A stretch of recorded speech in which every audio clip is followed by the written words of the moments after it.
The source must, however, be sufficiently acknowledged. In other words, if you are making use of the work of someone under the concept of fair dealing, you must acknowledge the source. Once you do not acknowledge the source, it's like you are presenting yourself as the owner, and that is a serious offense under the copyright law. Next slide, please. Also, reporting current event, for instance, newspapers or magazine, right? You can make use of somebody's work without, getting his permission. The source also, however, must be acknowledged. Then for private reproduction for personal purpose, for instance, you photocopy a book, just one copy, just for your personal purpose, the law permits that. However, a single copy reproduced must not constitute a substantial part of the work and must not prejudice the interests of the author or right holder. All these defenses that we have under fair dealing, they emerge because it will be very difficult, for instance, for those of us in the world of academics to do our work of research, of teaching, if compulsorily we have to be contacting all the authors of the works we have to make use in preparing our notes, in teaching our students, and so on and so forth. Scholarship work will be pretty difficult. That is why, the law creates, this exception. However, when you make use of somebody's work, ensure that you acknowledge it. Then reproduction for teaching also. But the source of works and name of the author must be acknowledged and properly cited.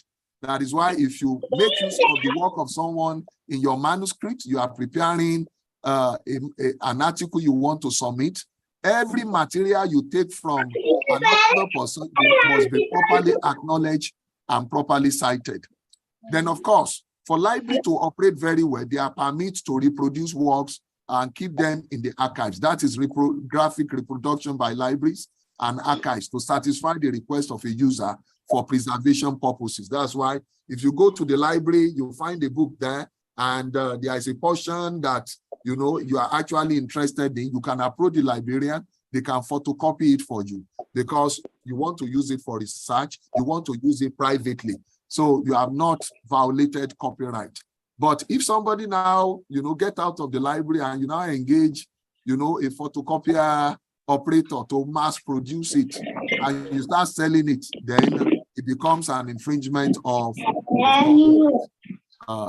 then reproduction adaptation of computer programs, where the reproduction is necessary for use of programs in the computer for purposes for which the program was acquired or for archival purpose. Let's move to the next slide. Olatoro, please, can you mute yourself? Olatoro, please, can you mute yourself? And then here. Okay, thank you. Can we move to the next slide? Reproduction, broadcasting, and other communication to the public for information purposes or for reporting current events or public lectures, political speeches, address, seminar, or other works similar in nature. So it is permitted for someone, to quote the works of another person here, under this heading. Then importation for personal use only, right? If you import a copy of a book or a particular journal or whatever, you've not committed an offense under the Copyright Act. It's for personal use. Now, the next legal issue is plagiarism. For those of us who are in the world of academics, I'm sure we are quite familiar with this. Well, these are unlawful and unethically representing the world's ideas and information of another person as one's own in any academic work, without due acknowledgement of the source or the original owner of the work. Also, using materials from the web as well as, as if it's yours is also plagiarism. Now, we need to realize that plagiarism is not only unethical, it is an infringement of copyright as well. So the implication is anyone that is accused of plagiarism could also easily be accused of violating copyright. So let's look at the law of contract and publishing. I mean, we're in the world of academia. When you write your manuscript, at the end of the day, your desire is to get it published.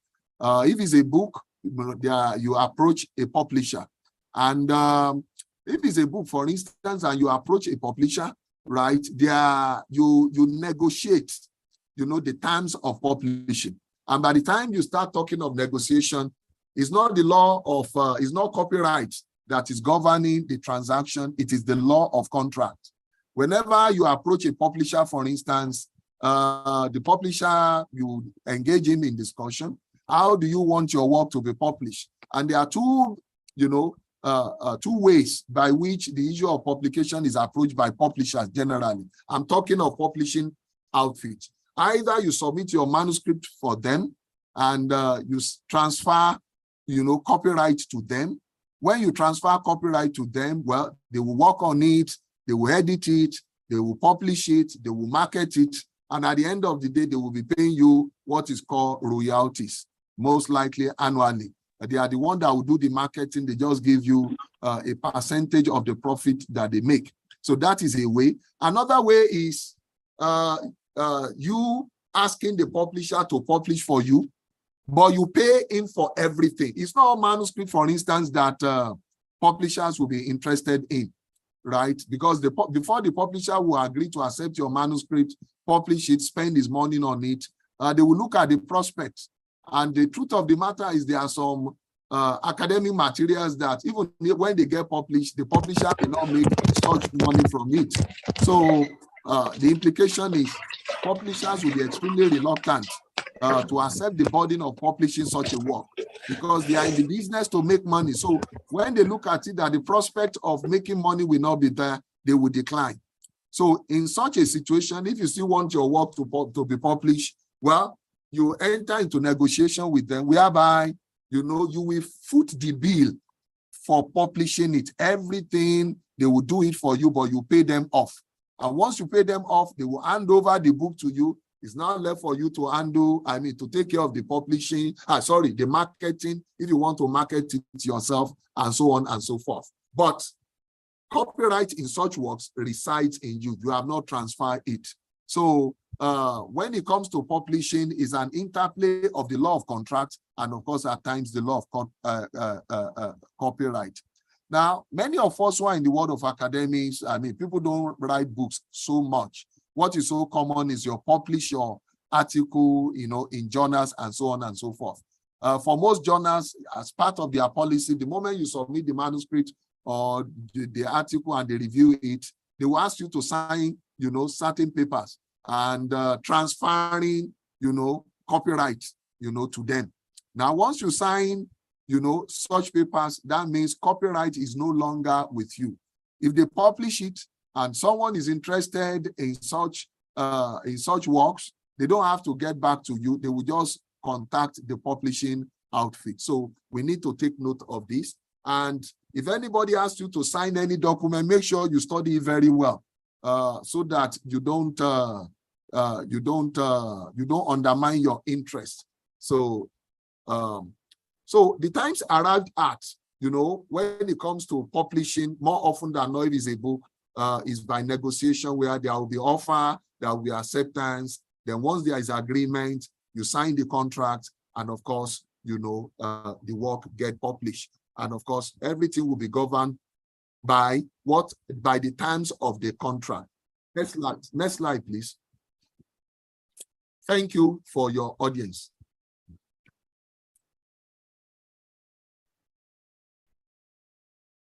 Thank you so much. Thank you. That was excellent. Thank you so much. We appreciate you. Oh, this is a very interesting lecture here. And I'm getting to know new things now. 70 years of copyright policy and the likes.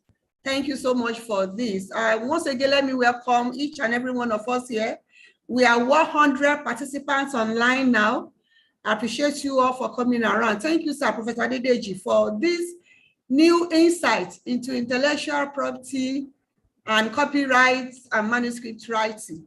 And I'm sure many of us, we have learned so many things today, that for every of your intellectual property, you are expected to get a reward or get incentive for it. And many of us are in academics. By now, we should have a better understanding of what it is to put our information in the public space and what we should expect them to do. Thank you so much once again, sir. I posted some messages here that for those of us that have questions, you may put your questions in the chat box. But in case you would like to voice your questions, you can raise up your hands here. Looking at the chat box, I can see 2 questions or 3 questions here.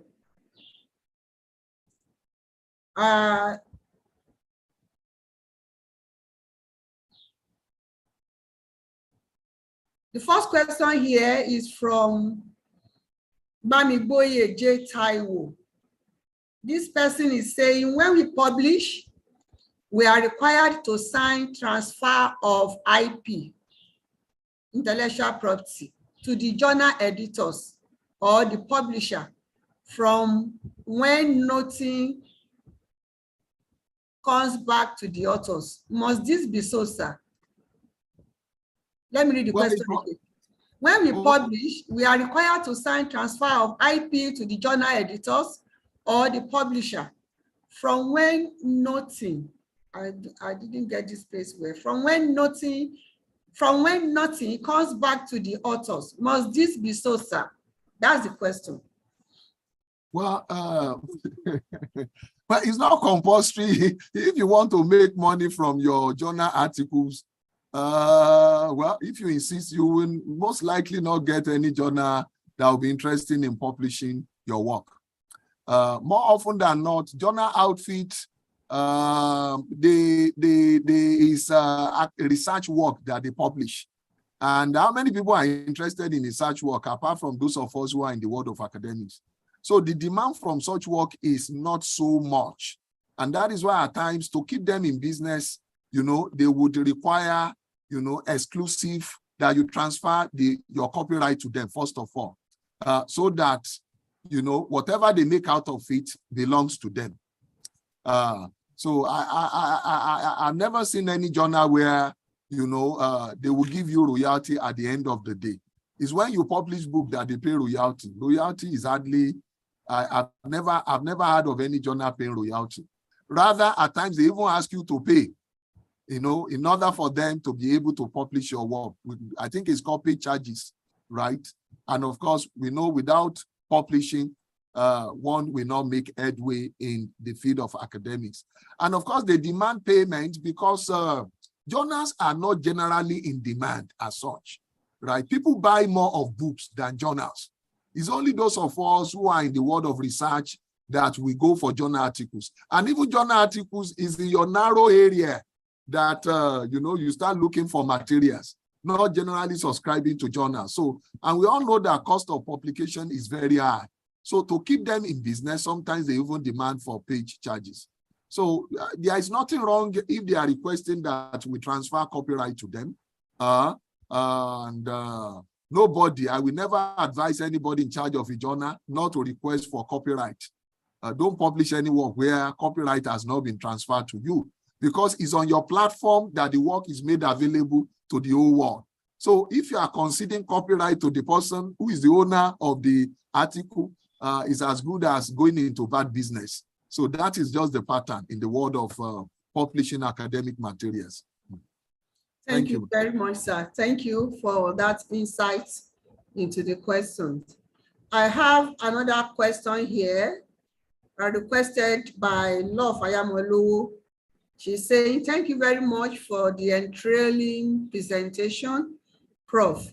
May I ask if copyright material can be made available for the educational use of students over the internet? Thank you, sir.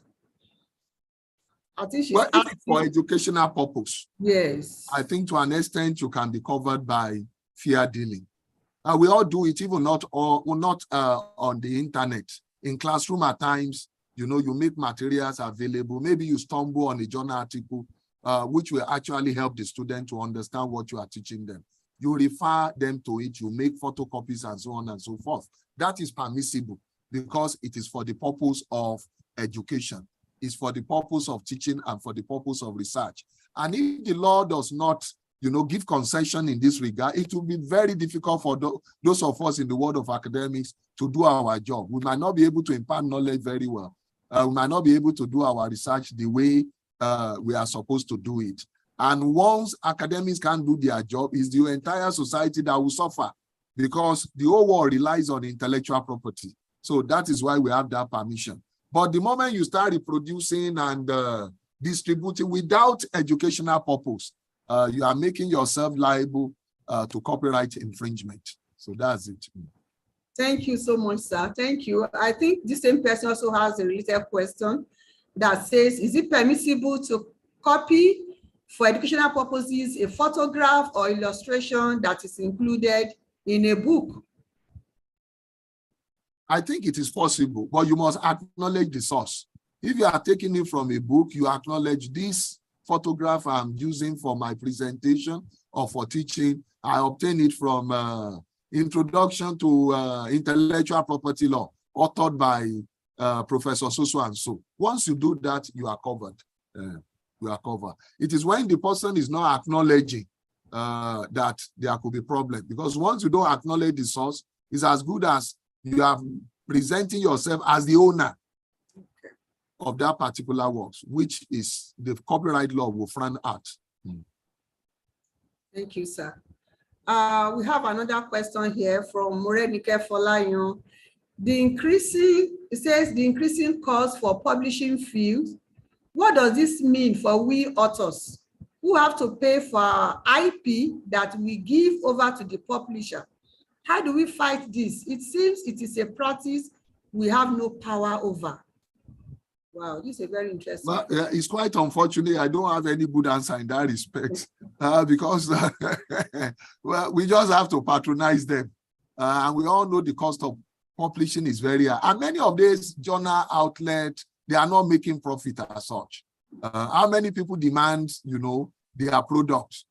For instance, my own faculty journal, without, those who are giving us manuscript, dropping a little stipend for us to add to the amount that we have to publish, we'll be out of business.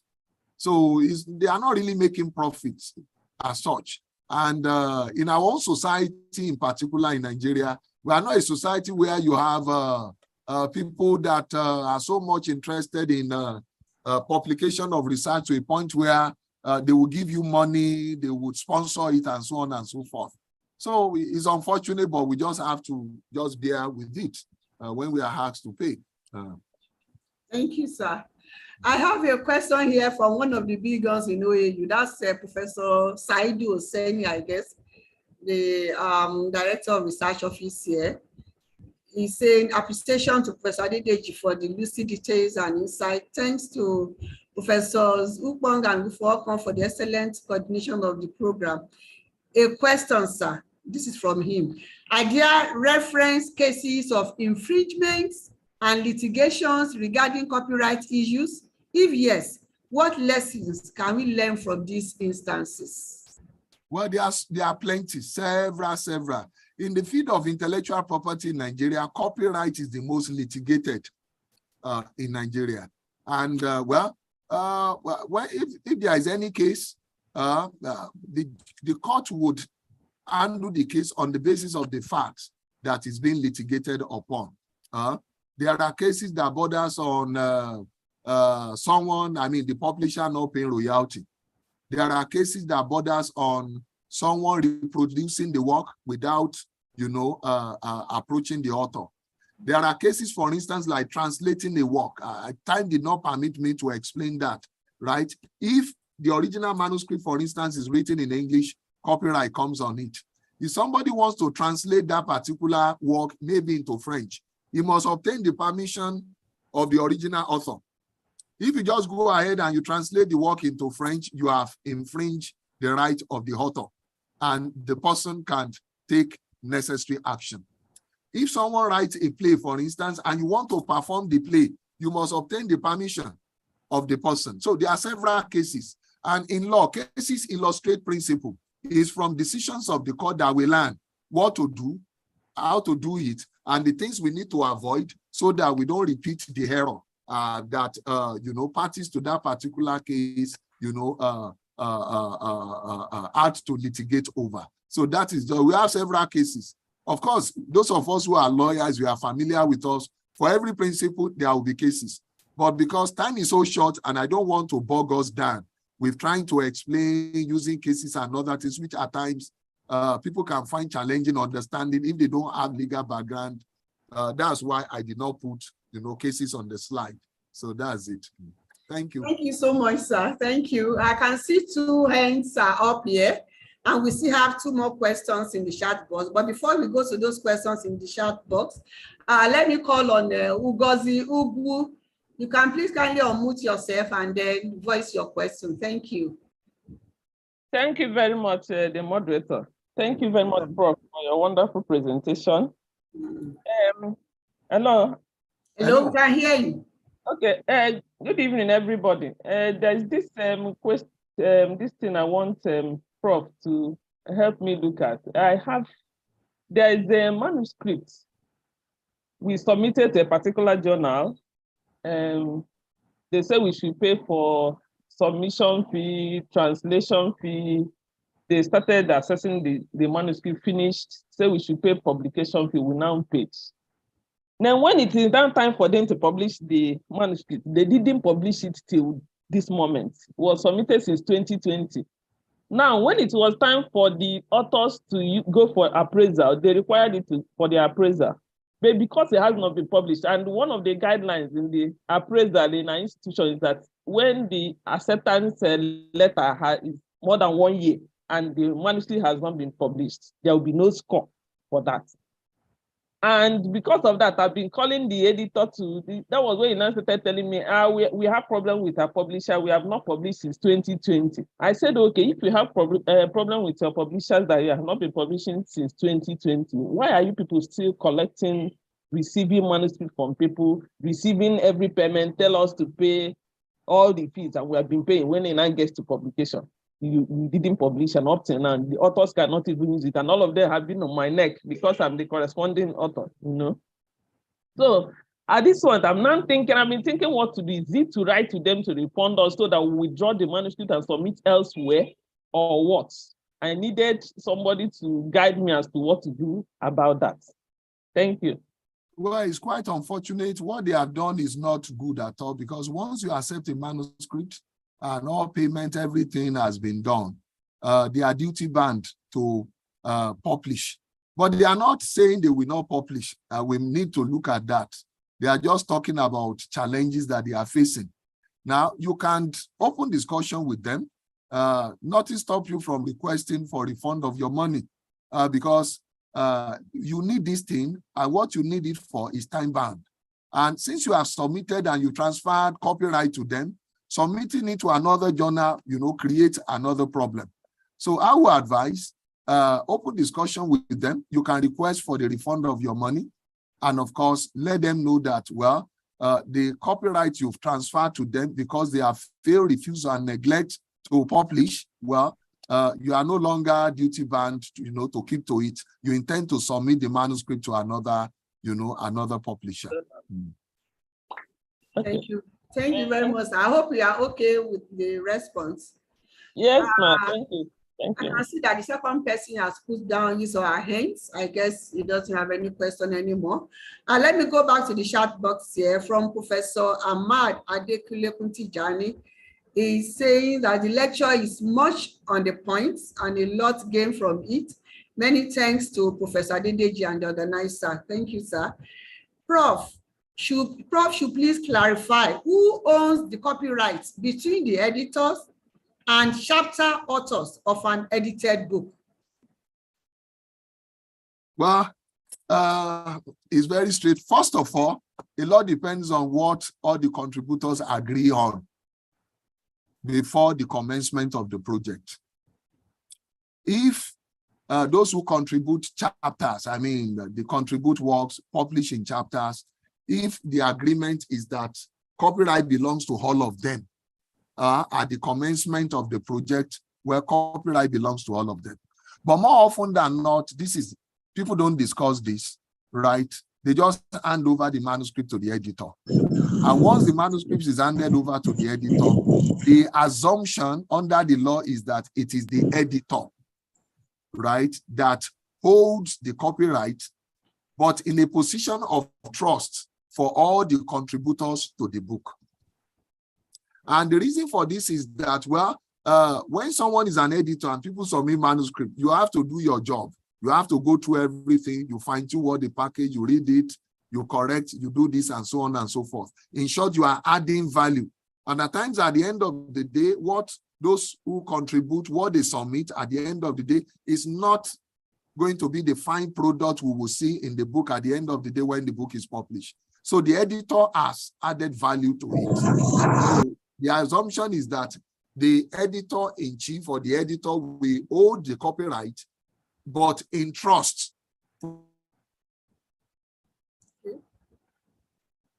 Thank you, sir. You know, those who contribute, you know. Thank you so much, sir, for the answer to that important question. I have another question here from Afolabi Oyaperu. He's saying, thank you very much, Prof. Copyright transfer forms are routinely sent by some journals. Do they require more scrutiny from authors? Well, the forms are not just forms, they are legal documents. And, you know, study it before you put your signature there.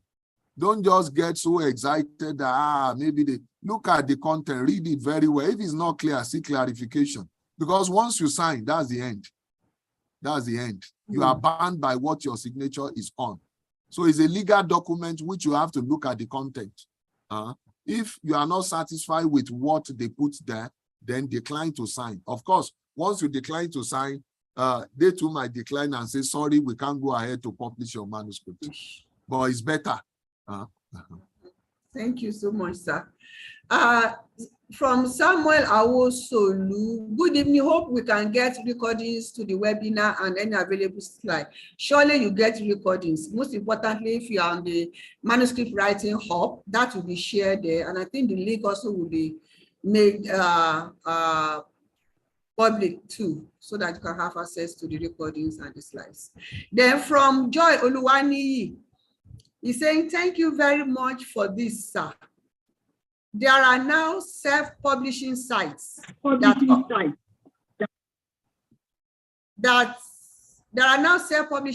that offer publication of ebooks and paperback. Amazon Kindle Publisher also gives free ISBN for paperback publications. Will you encourage academics to publish on such sites since traditional publishing has now become so expensive? Well, you are free to take your manuscript anywhere. But the challenge is when you want to present it for, after publishing it, and you want to present it for promotion. I'm sure most institutions have, you know, criteria, you know, for accrediting journals and books. And at times I've seen very good books, but published in an outlet that is not considered to be reputable, you know, being knocked off. During the period of when the person presented for promotion.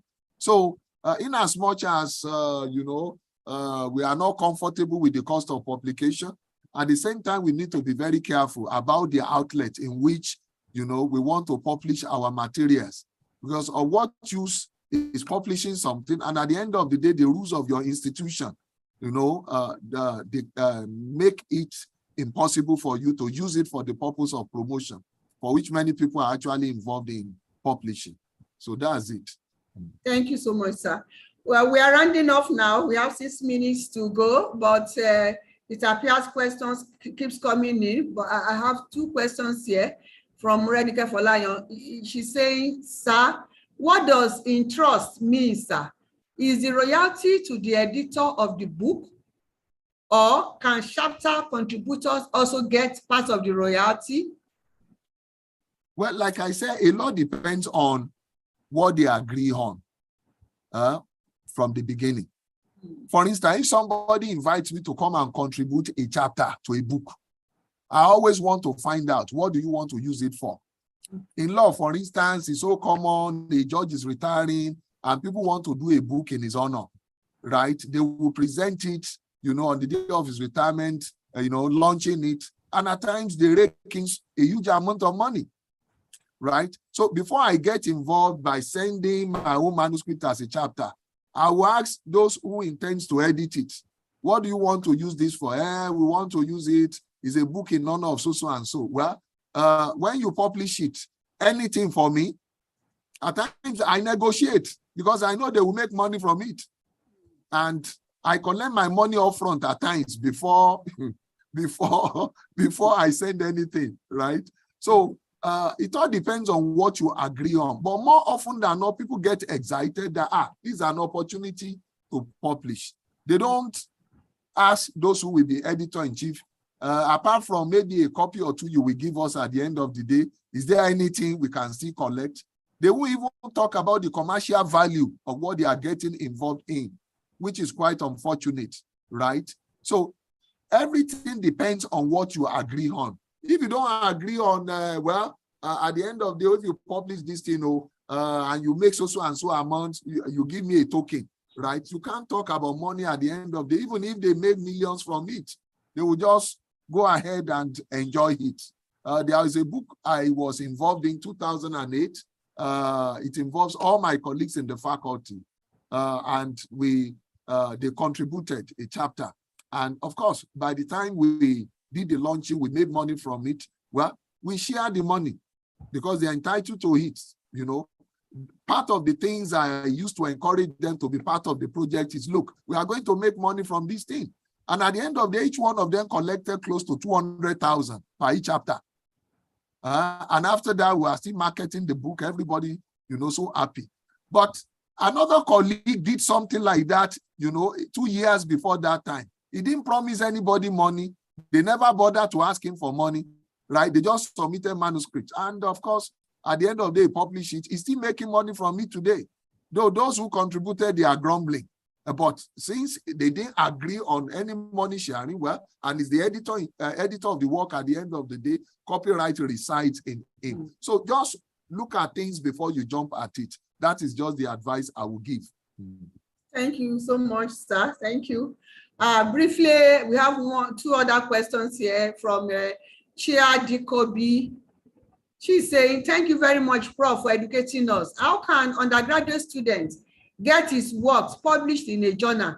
What are the steps to take, and what are the various types of journals available for publication of academic work? Well, I don't know. I can answer that question. I will answer it generally. Because the discipline you belongs to, your field, right, has journals by you can send your manuscript to. Well, as an undergraduate, you are still under, it's better you approach your mentor. Get properly mentored. Even if you have an idea, you package it very well. Let your mentor review it for you in your department. Don't just get so carried away that you are so brilliant, you are so intelligent, you can start publishing and other things. You may discover that you send what you consider to be okay out, and the comment by reviewers may not be too good, which can discourage you. So approach your mentor in your various departments. I'm sure they will guide you. Some of them can say, okay, let me see the manuscript. I do that a lot in my faculty. I will read it. I will criticize it. Why not do this, do this? Sometimes I help to correct it. I say, well, this work is so okay, send it to this particular journal. And of course, such works get published. So don't be too much in a hurry. Go and meet with your mentor, some of your teachers, your supervisors, the person that supervises the project. Get his or her input. They will advise you. And of course, they know journals you can send such works to that will be willing to publish it. Thank you, sir. The last but not the least question here says, that's from Dr. Zainab Waru. He's saying, what about contributions made in developing policy documents that are published either at the state or national level? Do these count to one attributing them as work done? Well, they are work done, but before, you see, from our own experience in, helping in for policy formulation, usually they contact you, maybe a government agency contacts you, and once you agree to do it, they will pay you at the end of the day to do the work. But once you do the work, it's more or less like a commission work.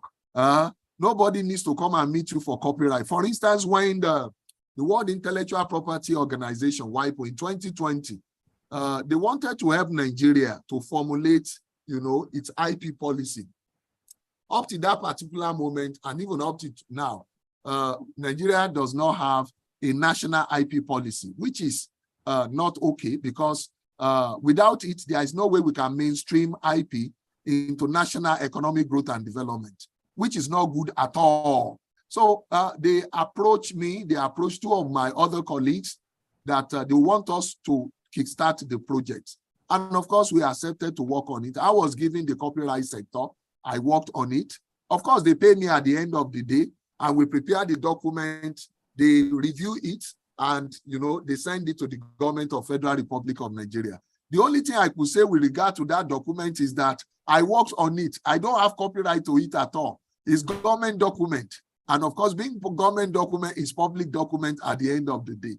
I could only take credit for being part of those that prepared that particular document. It's not my document. OAU IP policy, for instance, I worked so hard, Professor Akani, Mr. Benga Adewile, we work in getting this thing ready. The work is there. We can only say we are the one who prepare it. I don't have copyright to it. Copyright in it belongs to Obafemi Awolowo University, right? It's more or less like a commission work. Though you did not pay us a single kobo at the end of the day. So that's just my response to that. Thank you so much, sir. It's been very, very interesting. I have a question personally before we close this meeting. You talked about copyright infringement still holds 70 years after the death of the publisher or the copyright owner, and then 70 years for joint authorship, 70 years for anonymous, 70 years for government documents. And you said after that, the document enters the public domain. Yeah. How do we know that a document is already the public domain? That's my question, sir. Well, we can find out, every word that is published, the name of the author and the publisher will be there. So when you find out, you do your due diligence to find out when was the work published. And usually when the work is published, the year will be there. So if you have a book, for instance, that came into existence, let's say in 1920, you know that if you add 70 to it, then the next thing is the author. Is he still alive? If he's not alive, then you can make use of it. For instance, we have various the works of Shakespeare, for instance, they're already in public domain. Anyone can wake up tomorrow and package his work, right? Edit it and package it as his own version of Julius Caesar or Antony and Cleopatra and all those fantastic plays. Now, the interesting thing is, once you package it like that, and you put your name there, copyright in that version, belongs to you. Anybody that tampers with that version will see your red eye under the law. But the original, Julius Caesar, Antony, Cleopatra, and so on and so forth, which came through Shakespeare, is already in public domain. Shakespeare died around 15-something, and you can imagine several centuries ago. So anybody can copy his work, anybody can make use of it. The same thing is with song. Once a work falls into public domain, anybody can make use of it. But before you make use of it, we'll find out whether, it's already in public domain, or there are still people, right, who are the owners of the copyright. The fact that the author is dead does not mean that it has fallen into public domain. Find out, right, and before you jump into it. Otherwise, one can make himself,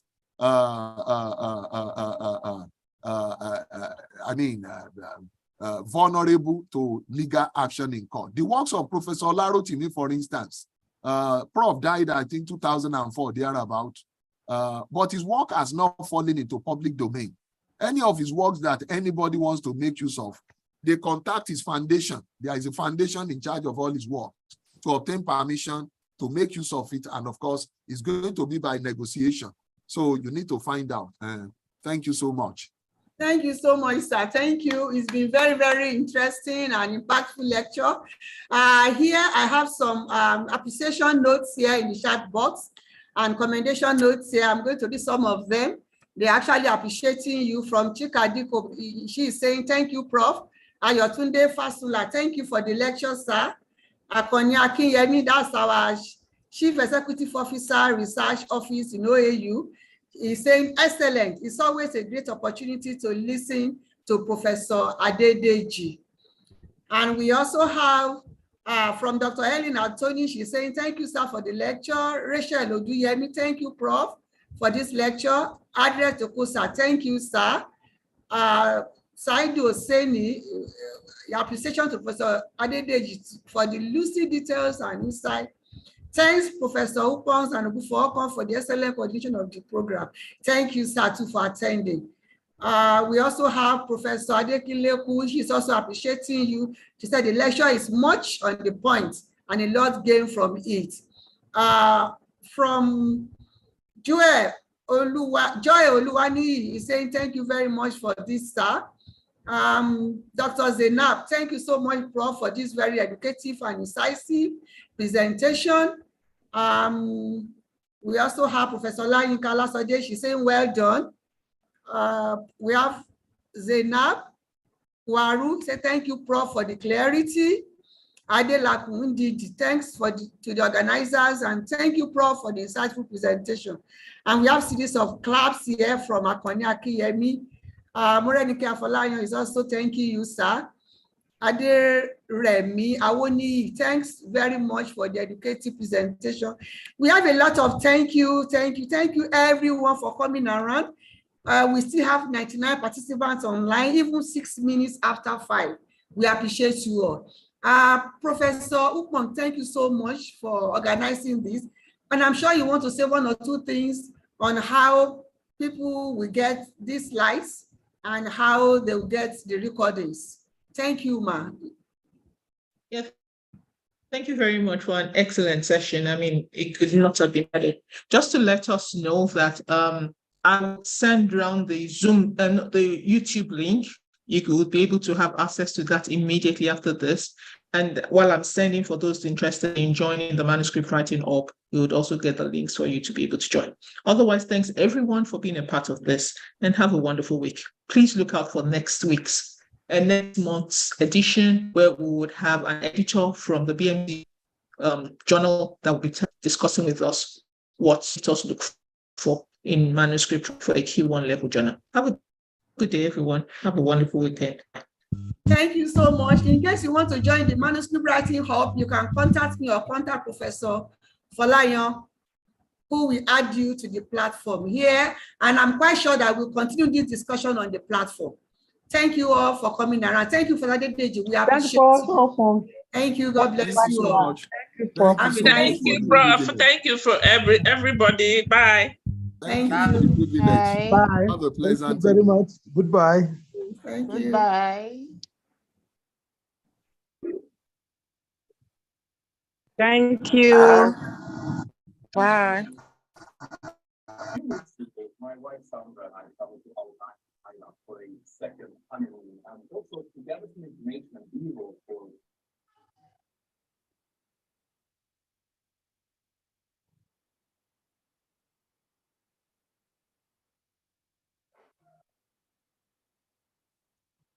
Helen. Helen.